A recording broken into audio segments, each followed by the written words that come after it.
Shalom, selamat pagi semuanya. Nah, jadi pada kesempatan hari ini aku yang akan membawakan renungan pagi. Tapi sebelum kita memulai renungan, mari kita bersama-sama satu dalam doa. Tuhan, kami memuji dan bersyukur kepadamu. Pada pagi hari ini kami masih bisa untuk memuliakan nama-Mu. Tuhan, saat ini kami hendak mendengarkan firman-Mu. Berilah pengetahuan dan bimbinglah hamba-Mu ini agar apa yang Engkau firmankan dapat bekerja sesuai dengan kehendak-Mu. Bukalah hati kami dan pikiran kami untuk mendengar dan menerima firman-Mu. Kiranya firman-Mu ini dapat menjadi berkat bagi kami. Berbicaralah Tuhan, kami sudah siap menerima firman-Mu. Di dalam nama Tuhan Yesus Kristus kami berdoa dan mengucap syukur. Amin. Nah, jadi judul renungan kita pada hari ini mengalahkan rasa takut. Untuk bacaan ayat Alkitab ini diambil dari Mazmur yang ke-27 ayat yang ke-1. Dari Daud, Tuhan adalah terangku dan keselamatanku. Kepada siapakah aku harus takut? Tuhan adalah benteng hidupku. Terhadap siapakah aku harus gemetar? Ketakutan itu seperti hambatan atau keterlambatan besar ya dalam hidup. Karena kita banyak melepaskan tujuan kita. Karena kita ini takut, karena kita ini tidak percaya kalau kita ini mampu. Kadang-kadang kita juga berpikir kalau kita ini tidak memiliki bakat. Kita ini tidak percaya kalau kita ini memiliki masa depan. Kita ini takut untuk menunjukkan kreativitas kita yang kita miliki. Banyak sekali ayat Alkitab yang menunjukkan kalau kita ini tidak perlu gemetar, kita tidak perlu bimbang dan merasa takut.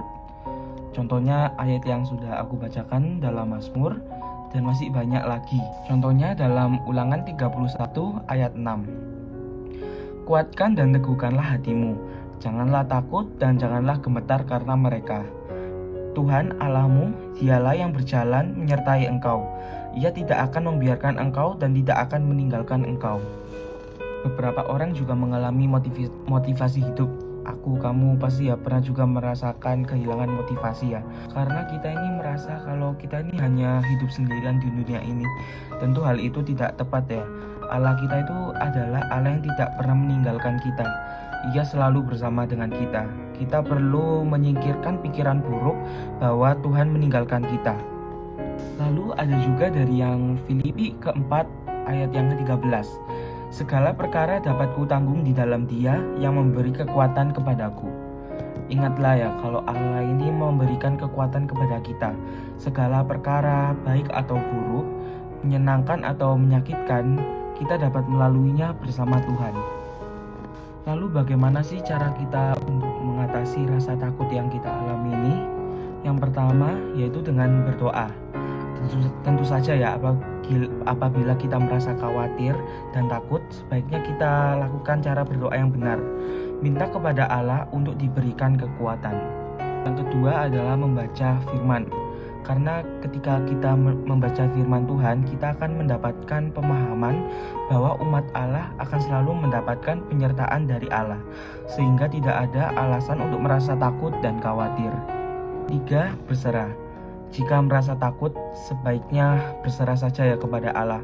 Karena memang kekuatan manusia ini menghadapi sesuatu sangat terbatas, tak sebanding dengan kekuatan Allah yang selalu dapat diandalkan dalam menghadapi segala perkara di dunia.